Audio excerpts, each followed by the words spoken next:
UKLO 1 year masters. No IELTS required up to 5 years visa. High visa success rate.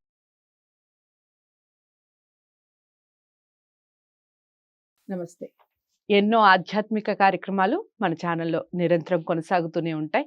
మీ నుంచి విశేష స్పందన లభిస్తుంది. ప్రతి పండక్కి నేను విశిష్టంగా కార్యక్రమాలు చేస్తూనే ఉన్నాను. మీ నుంచి కూడా చాలా క్వెషన్స్ రావటం, కామెంట్ బాక్స్‌లో చాలా విషయాలు చెప్పడం. నేను అన్నీ కూడా చూస్తూనే ఉన్నాను. ఇక ఈ శరన్నవరాత్రులకి సంబంధించి, దసరాకి సంబంధించి ఎలాంటి కార్యక్రమాలు ఇంట్లో చేసుకోవాలి? అసలు పండుగని ఏ విధంగా జరుపుకోవాలి? ఆ ప్రత్యేకత ఏమిటి? ముఖ్యంగా మన తెలంగాణలో మనం జరుపుకునే బతుకమ్మ విశేషాలు ఏమిటి? ఇలా అన్నిటి గురించి, విజయదశమి విశిష్టత గురించి తెలుసుకునే ప్రయత్నం చేద్దాం. ప్రతి వీడియోని ఫస్ట్ నుంచి లాస్ట్ వరకు వాచ్ చేయండి. మీకు ఎలాంటి డౌట్స్ ఉన్నా, లేదా మీరు ఇంకా ఏదన్నా మిస్ అవుతున్నారని మీకు అనిపించినా, ఇలాంటి కార్యక్రమాలు మీరు చెయ్యండి అని మాకు సలహాలు ఇచ్చినా తప్పకుండా కామెంట్ బాక్స్‌లో తెలియచేయండి. నాతో పాటు ఉన్నారు ప్రముఖ ఆధ్యాత్మికవేత్త డాక్టర్ గౌరీశంకర్ గారు. చాలా అంటే చాలా కార్యక్రమాలు మనం చేసున్నాం. మీ అందరికీ సుపరిచితులు. గతంలో కూడా వినాయక చవితికి సంబంధించి విశిష్టమైన కార్యక్రమాలు చేసున్నాం. అంతకుముందు తెలుగుకి సంబంధించి చాలా కార్యక్రమాలు చేసున్నాం. మునుముందు కూడా గౌరీశంకర్ గారితో చాలా కార్యక్రమాలు చేసే ప్రయత్నం చేస్తాం. ఈరోజు శరన్నవరాత్రులు, అలాగే దసరా, విజయదశమి, జమ్మి చెట్టుకి పూజ చేసుకుంటూ ఉంటాం. ఈ విషయాలు, అలాగే మన బతుకమ్మ గురించిన ముఖ్యమైన కార్యక్రమాల గురించి ఈరోజు మాట్లాడే ప్రయత్నం చేస్తాం. నమస్కారం అండి. నమస్కారం అండి. ముందుగా గౌరీశంకర్ గారు చెప్పండి, దసరా ఎందుకు ఆ పేరు రావటం జరిగింది? ఆ పేరు వెనకాల లేదా పండుగ వెనకాల ఉన్నటువంటి ఆ పుట్టుకలో ఉన్నటువంటి పూర్వాపరాలు ఏమిటి? ఆ విషయాలు చెప్పండి. ముందుగా వీక్షకులందరికీ రానున్న దసరా పర్వదిన శుభాకాంక్షలు తెలియచేస్తున్నాను. దసరా అనగానే మనందరికీ, ముఖ్యంగా భారతదేశంలో ఉన్న హైందవులందరికీ కూడా ఒక విధమైనటువంటి గొప్ప పులకరింత వస్తుంది. దసరా పండుగలో ఉన్న గొప్పదనం ఏమిటంటే, వాళ్ళు పేదవాళ్ళ నుంచి ధనికుల వరకు కూడా దసరా పండుగను అత్యంత ఆదరంతో, భక్తిభావంతో, ఆరాధనాపూర్వకంగా జరుపుకుంటారు. హిందువులకు మనకి అనేక రకాల పర్వదినాలు ఉన్నాయి. అయినా దసరాకు ఉండేటువంటి ఒక విశిష్టత చాలా ప్రత్యేకమైనటువంటిది. అసలు దసరా పుట్టుక చరిత్ర చూస్తే మనకు కొన్ని వేల సంవత్సరాల క్రితం నుంచి ఆర్యులు దగ్గర నుంచి కూడా ఈ దసరా పండుగ జరుపుతున్నట్టుగా మనకు చరిత్రలో కనబడుతూ ఉంది.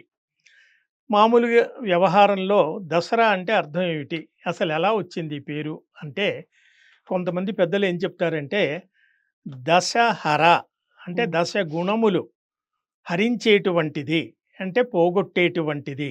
అంటే పోగొట్టేది ఏది?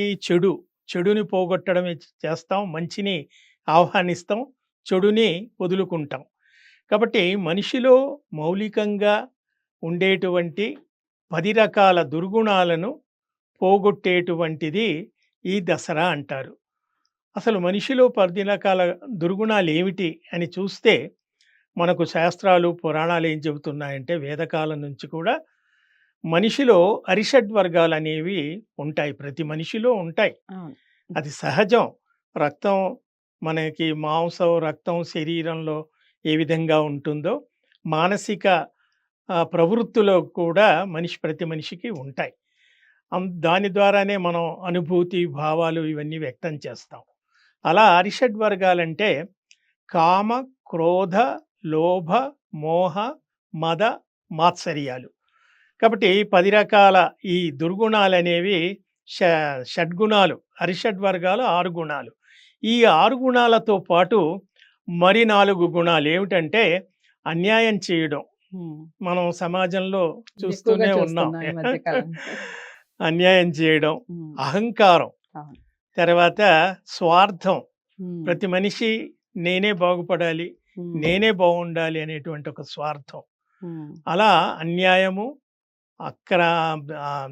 అహంకారము, స్వార్థము, తర్వాత అధర్మం ధర్మాన్ని వదిలిపెట్టి అధర్మ మార్గంలో నడవటం. అస్సలు ఇలా లేదు. ఈ 4 గుణాలు అవును. ప్లస్ ఆ 6 గుణాలు కలిపి 10 గుణాలు ప్రతి మనిషిలో మౌలికంగా ఉంటాయి. ఉమ్, ఇటువంటి గుణాలను తగ్గించుకొని మంచి గుణాలను పెంచుకోవాలి అనే ఒక సంకల్పాన్ని మనిషికి తెలియచెప్పడానికి, మనిషిని సంవత్సరం పొడుగుతా మనిషి తన దైనందిన కార్యక్రమాల్లో తలమునకలుగా ఉంటాడు. అతన్ని కొంతకాలం కొన్ని రోజుల పాటైనా ఇటువైపు ఆధ్యాత్మిక చింతన వైపు మరలించడానికని మన పెద్దలు ఇలాంటి పండుగలు, ఆచారాలు మనకు పెట్టారు. అందులో ప్రధానమైనటువంటిది ఈ దసరా. ఉమ్, అయితే ఈ దసరా వెనక చాలా రకాల పురాణ గాథలు ఉన్నాయి. కథలు ఉన్నాయి. తర్వాత చాలా ప్రాంతాలలో, చాలా ప్రదేశాలలో, మన భారతదేశంలోనే అనేక ప్రాంతాల్లో, అనేక రాష్ట్రాల్లో, అనేక భాషా జాతుల వాళ్ళు రకరకాలుగా ఈ పండుగను జరుపుకుంటూ ఉంటారు. ఆ రకంగా చూసినట్లయితే దసరా అనేది 10 రోజులు చేసుకునేటువంటి ఒక పండుగ. దశ శబ్దం అంటే 10 అవును. కాబట్టి 10 రోజులు చేసుకునే పండుగ కాబట్టి కూడా దసరా వచ్చింది కావచ్చు. ఉమ్, ఇందాక అనుకున్నట్టు మనిషిలో ఉండే దసరా. 10 ఉమ్, చెడ్డ గుణాలను తొలగించుకొని మంచిగా నడవడిక మాట్లాడటానికి. నేర్చుకోవడానికి కూడా ఉపయోగపడేదని అనుకోవచ్చు. ఉమ్, అయితే ఈ 10 రోజులు ఏమిటి? అసలు దసరా 10 రోజులు అంటే ఆశ్వీజ శుద్ధ పాడ్యమి నుంచి ఆశ్వయుజ శుద్ధ దశమి వరకు ఈ జరుపుకునే 10 పండుగ. రోజులు జరుపుకునేటువంటి పండుగ. ఉమ్, చివరి రోజు దీన్ని ఏమంటారంటే ఆ మొదటి పాడ్యమి నుంచి నవమి వరకు 9 రోజుల్ని శరన్నవరాత్రులు అంటారు. అవును. నవరాత్రులు అంటారు. ఉమ్, ఉమ్, శరన్నవరాత్రులు అంటే శరత్కాలం. ఉమ్, ఆశ్వీజ మాసంలో శరత్కాలం ప్రవేశిస్తుంది. రైట్. మనకు 6 కాలాలు, 6 ఋతువులు, ఉమ్, ఇలా 12 మాసాలు ఉన్నాయి కాబట్టి చైత్ర వైశాఖం, జ్యేష్ఠ ఆషాఢం, శ్రావణ భాద్రపదం ఆ 3 ఆశ్వీజ. గడిచిపోయాయి. ఉమ్, ఆశ్వీజ కార్తీకాలు మనకి మార్గశిర, శరత్కాలం పుష్య, ప్రవేశిస్తుంది. ఉమ్, అంటే వర్షాకాలం తొలగిపోయి మబ్బులన్నీ కూడా వర్షాన్ని నేలపైన వర్షించి మబ్బులన్నీ కూడా తెల్లగా దూది పింజల్లాగా ప్రకృతి చాలా అందంగా ఆహ్లాదంగా ఉంటుంది అని చెప్తారు. right. అందుకని శరత్కాలం అన్నింటికీ అనువైనటువంటి కాలం. ఉమ్, అన్నీ అంటే సాధారణంగా మనం ఆధునిక జీవితంలో చెప్పుకోవాలంటే పిక్నిక్లు, ఎక్స్కర్షన్లు, ఉమ్, ఇలా ఎక్కడైనా టూర్లు, ప్రోగ్రాంలు వేసుకోవడం అనేది జనరల్గా ఈ మాసంలోనే జరుగుతుంది. ఉమ్, దానికి తగ్గట్టుగా మరి సెలవులు కూడా ఆ విధంగా ఉంటాయి. పిల్లల సెలవులు అవును. అనండి, మరొకటి Dasara holidays, Dasara holidays. First term holidays. కాబట్టి అది ఏమిటంటే మనిషి వర్షాకాలంలో ఎక్కడికక్కడ స్తంభించిపోయి ఉంటుంది అంతే అన్ని వ్యవహారాలు. ఉమ్, కాబట్టి ఒక్కసారిగా ఆ ప్రకృతి ఆహ్లాదకరంగా మారేటప్పటికి మనసు పురివిప్పి ఆనందాన్ని కోరుకుంటుంది. కాబట్టి ఆ విధంగా చేసుకునేటువంటి ఒక ఆహ్లాదకరమైనటువంటి వాతావరణం ఈ దసరా దసరా పండుగలో పండుగ. మనకు కనపడుతుంది. రైట్. చాలా చక్కటి వివరణ ఇచ్చారు. నెక్స్ట్ వీడియోలో మనం శరన్నవరాత్రుల యొక్క విశిష్టత ఏమిటో తెలుసుకుందాం. శరన్నవరాత్రులు ఏ విధంగా జరుపుకోవాలి, అందులో ఉన్నటువంటి అంతరార్థం ఏమిటి, ఈ విషయాలన్నీ నెక్స్ట్ ఎపిసోడ్లో తెలుసుకుందాం.